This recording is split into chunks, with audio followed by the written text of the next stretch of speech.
ಜನೋಪಯೋಗ. ಈಗ ಏನಕ್ಕೆ ಅಂತ ಅಂದರೆ ನಾವು ಈಗ ರೈಲ್ವೆ ಬಂದಾಗ ನಮ್ಮ ಮೈಸೂರು ಮಹಾರಾಜನ 10ನೇ ಚಾಮರಾಜೇಂದ್ರ ಒಡೆಯರ್ 1857ರಲ್ಲಿ ಹೊಸ ರೈಲ್ವೆ ಮಾರ್ಗಗಳನ್ನು ಮಾಡ್ತಾರೆ.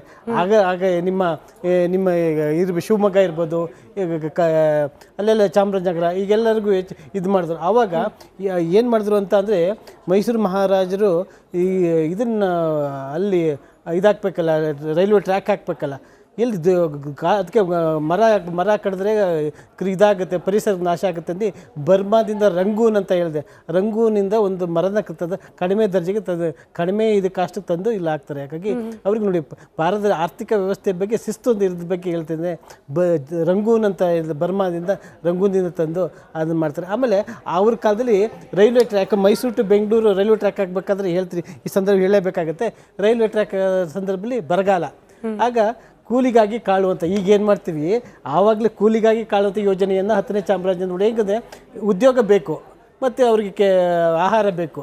ಹಾಗೆ ಕೂಲಿಗಾಗಿ ಕಾಳು ಯೋಜನೆಯನ್ನು ತಂದು ಇದನ್ನು ರೈಲನ್ನು ಅವರು ಮೊದಲು ಉಗಿ ಬಂಡಿಗಳಿತ್ತು, ಹಿಟ್ಟಿತ್ತು, ಇವ್ರಿಗೆ ಎಳಿಸ್ತಿದ್ರಂತೆ. ಜೊತೆಗೆ ಆ ಒಂದು ಟ್ರ್ಯಾಕಿಗೆ ಹಾಕೋದಕ್ಕೋಸ್ಕರ ನಮ್ಮ ರೈತರನ್ನ ನಾವೆಲ್ಲ ಬಳಸ್ಕೊಂಡಿದ್ದಾರೆ. ಹಾಗಾಗಿ ಕೂಲಿಗಾಗಿ ಕಾಳು ಯೋಜನೆಯನ್ನು ಕೃಷಿ ಕಾರ್ಮಿಕರಿಗೆ ಉದ್ಯೋಗ ಕೊಟ್ಟಂಥದ್ದು. ಹಾಗೆ ಅವ್ರಿಗೆ ಪರಿಕಲ್ಪನೆ ಇತ್ತು, ಈಗೇನು ಉದ್ಯೋಗ ಕೊಡ್ತೀವಿ ಹಾಗೆ ಕೃಷಿಗೆ ಕೂಲಿಗಾಗಿ ಕಾಳುವಂಥ ಯೋಜನೆಯನ್ನು ಅನ್ನ ಯೋಜನೆ ಅಂತ ಏನಿರುತ್ತೆ ಆವಾಗಲೇ ಶತಮಾನ ಹಿಂದೆನೇ ನಮ್ಮ 10ನೇ ಚಾಮರಾಜೇಂದ್ರ ಒಡೆಯರು ತಂದುಬಿಟ್ಟಿದ್ರು ಅವೆಲ್ಲ.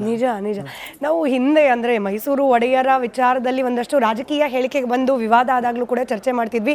ಬಟ್ ಇವತ್ತು ಕೂಡ ಮಾಡಬೇಕು ಅಂತ ಈ ದೂರದೃಷ್ಟಿ ಹಾಗೆ ಜನಪರ ಆಡಳಿತ ಅನ್ನೋದಕ್ಕೆ ಟೆಕ್ಸ್ಟ್ ಬುಕ್ ರೀತಿಯಲ್ಲಿ ನಮ್ಮ ಒಡೆಯರವರು ಹಾಗೆ ಮೈಸೂರಿನ ಅರಸರ ಆಳ್ವಿಕೆ ಇದ್ದದ್ದು.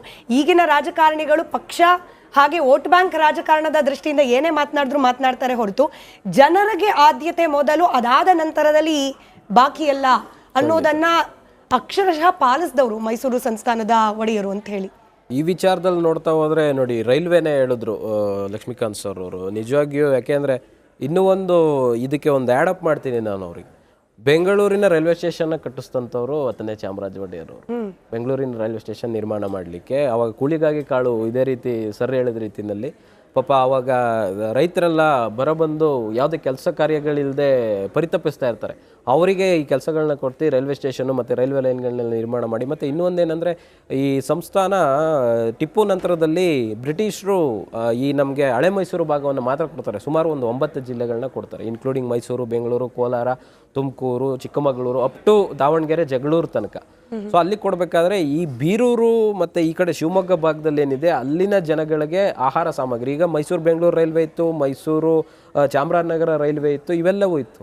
ಬಟ್ ಅಲ್ಲಿ ತನಕ ನಾವು ಆಹಾರ ಸಾಮಗ್ರಿಗಳನ್ನ ಯಾವ ರೀತಿ ಸಾಗಿಸ್ಬೇಕು ಅಂತ ಹೇಳಿದಾಗ ಆವಾಗ ಬೀರೂರು ಜಂಕ್ಷನ್ ಅಂತ ನೋಡಿರ್ಬೋದು ಮೇಡಮ್ ನೀವು. ಬೀರೂರು ಜಂಕ್ಷನ್ ತನಕ ರೈಲ್ವೆ ಲೈನನ್ನು ಹಾಕಿಸಿ ಆ ಬರಗಾಲದಲ್ಲಿ ಅರಮನೆಯ ಒಂದು ಇದನ್ನು ದವಸ ಧಾನ್ಯಗಳನ್ನು ರೈಲ್ವೆ ಮುಖಾಂತರ ಸಾಗಿಸಿ ತಮ್ಮ ಸಂಸ್ಥಾನದ ಜನತೆಗಳನ್ನ ಉಳಿಸ್ಕೊಳ್ತಾರೆ. ಇದು ಒಬ್ಬ ರಾಜನಿಗೆ ಇರಬೇಕಾದಂತಹ ಒಂದು ಕರ್ತವ್ಯ.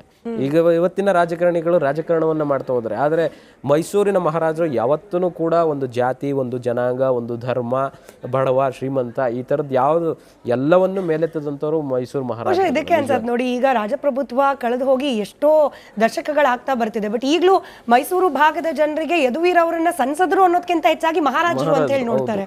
ಅವ್ರು ಬಂದ್ರೆ ನಮಸ್ಕಾರ ಮಾಡ್ತಾರೆ, ತಲೆಬಾಗಿ ನಿಲ್ತಾರೆ. ಇದು ಯಾರೋ ಕಲಿಸ್ಕೊಟ್ಟು ಅಥವಾ ಯಾರೋ ಬಲವಂತದಿಂದ ಮಾಡಿಸ್ಕೊಳ್ಳೋದಲ್ಲ, ಖಂಡಿತ ಇಲ್ಲ ಮೇಡಮ್. ಸಂಸ್ಕಾರ ಅದು ನಾನು ನೋಡಿದ್ದೀನಿ. ಯಾಕೆಂದ್ರೆ ಅವ್ರ ಆಫೀಸ್ಗಳಲ್ಲಿ ನಾನು ನೋಡಿದ್ದೀನಿ. ಸಂಸದರ ಆಫೀಸಿಗೆ ಬರ್ತಾವ್ರೆ ಅಂತ ಅನ್ನೋದಕ್ಕಿಂತ ಜನಗಳೆಲ್ಲ ಹೇಳೋದು ಮಹಾರಾಜರ ಆಫೀಸ್ಗೆ ಹೋಗ್ತಾ ಇದೀವಿ, ನಾವು ಮಹಾರಾಜನ ನೋಡಕ್ ಹೋಗ್ತಾ ಇದೀವಿ. ಆಮೇಲೆ ನಾವು ರಾಜಕಾರಣಿಗಳಿಗೆ ನೋಡ್ತೀವಿ, ಕೆಲವೊಬ್ರು ಅಂದ್ರೆ ಬೇರೆ ಬೇರೆ ತರ ಇದು ಮಾಡ್ಕೊಂತಾರೆ. ಆದ್ರೆ ಮಹಾರಾಜರು ಬರ್ತಾ ಇದಾರೆ ಅಂತ ಅಂದ್ರೆ ಎಲ್ಲರೂ ಎದ್ದು ನಿಂತು ಬಿಡ್ತಾರೆ, ಸ್ತಂಭೀಭೂತರಾಗ್ತಾರೆ. ಅವ್ರಿಗೆ ಗೊತ್ತಿಲ್ಲದೆ ಇರೋ ರೀತಿಯಲ್ಲಿ ಅವ್ರಿಗೆ ಒಂದು ಅವರ ಕೈ ಜೋಡಣೆ ಆಗಿರುತ್ತೆ, ನಮಸ್ತೆ ಅಂತ ಅನ್ನೋದು. ಇವತ್ತಿನೂ ಕೂಡ ಅವ್ರನ್ನ ಸಂಸದರಾಗಿ ಕಾಣೋದಕ್ಕಿಂತ ಅತಿ ಹೆಚ್ಚು ಮಹಾರಾಜರು ಅಂತಾರೆ. ಯಾಕೆಂದರೆ ಅಂತಹ ಒಂದು ಸಂಸ್ಕಾರವನ್ನು, ಸಂಸ್ಕೃತಿಯನ್ನು, ಗೌರವವನ್ನು ಇಂದಿಗೂ ಕೂಡ ಮೈಸೂರು ರಾಜಮನೆತನ ಉಳಿಸ್ಕೊಂಡಿದೆ. ಯಾವತ್ತೂ ಯಾರಿಗೂ ಮೋಸ ಮಾಡಿದವರಲ್ಲ, ಯಾವತ್ತೂ ಕೂಡ ಕೆಟ್ಟದನ್ನು ಯೋಚನೆ ಮಾಡಿದವರಲ್ಲ.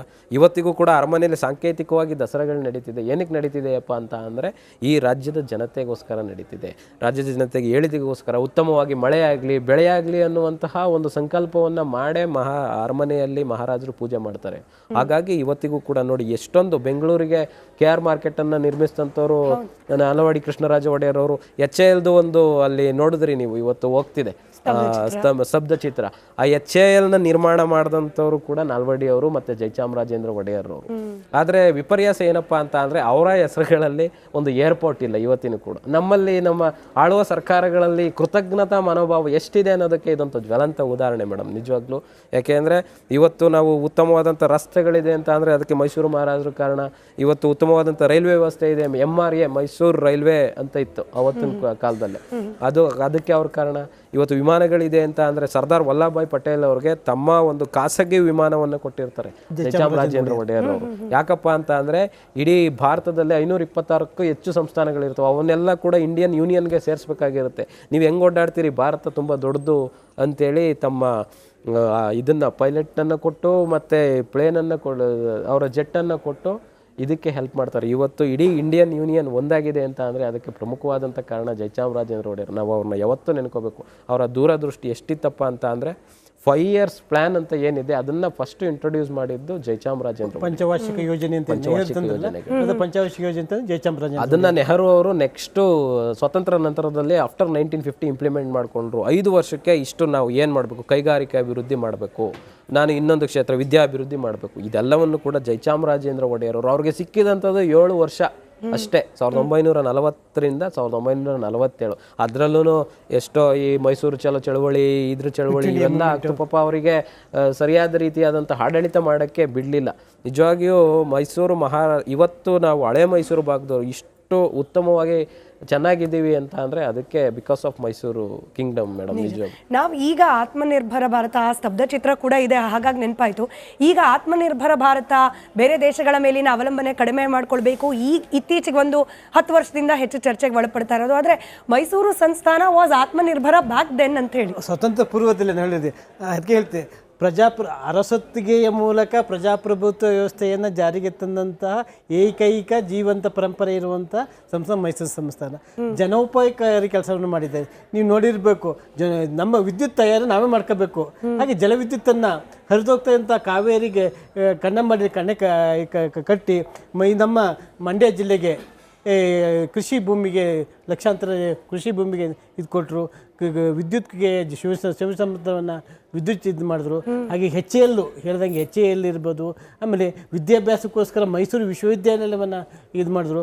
ಆಮೇಲೆ ಮೈಸೂರು ಸ್ಯಾಂಡ್ಲು ನಾವು ಮರ್ತ್ಬಿಟ್ಟಿದ್ದೀವಿ. ಮೈಸೂರು ಸ್ಯಾಂಡ್ಲು ಕೊಟ್ಟರು. ನಮ್ಮದೇ ಒಳ್ಳೆ ಎಷ್ಟು ನಮ್ಮಲ್ಲಿ ಶ್ರೀಗಂಧ, ನಮ್ಮ ಕರುನಾಡಿನಲ್ಲಿ ಶ್ರೀಗಂಧ ಸಾಕಷ್ಟು ಬೆಳಿತೀವಿ.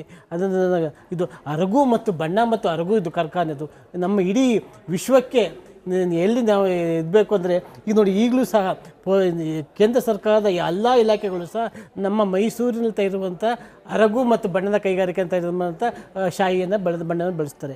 ಅದು ಎಷ್ಟಿದೆ. ಜೊತೆಗೆ ಯಾವುದೇ ಸಾರ್ವತ್ರಿಕ ಚುನಾವಣೆ ಆದರೂ ಸಹ ಮೈಸೂರಿನಲ್ಲಿ ತಯಾರು ಮಾಡಿದಂಥ ಶಾಯಿನೇ ಬಳಸ್ತಾರೆ. ಹೀಗೆ ಅದಕ್ಕೆ ಅಂತ ಮೈಸೂರು. ಹಾಗೆ ಆಮೇಲೆ ಜೊತೆಗೆ ನೋಡಿ, ಮೈಸೂರು ಸಿಲ್ಕು ನೋಡಿ, ಅದು ಪರ್ಷಿಯನ್ ಕಾಲದಿಂದ ಬಂತು ಅಂತಾರೆ, ರೇಷ್ಮೆ ಬಂತು ಅಂದರೆ ಅದಕ್ಕೊಂದು ರೇಷ್ಮೆಯನ್ನು ಬೆಳೆಸೋಕ್ಕೋಸ್ಕರ ನಮ್ಮ ರಾಮನಗರ, ಚನ್ನಪಟ್ಟಣ, ಕೊಳ್ಳೇಗಾಲ ಈ ಕಡೆ ಎಲ್ಲರೂ ರೇಷ್ಮೆ ಗುಡಿಗೂ ಇದನ್ನು ಮಾಡ್ತಾರೆ.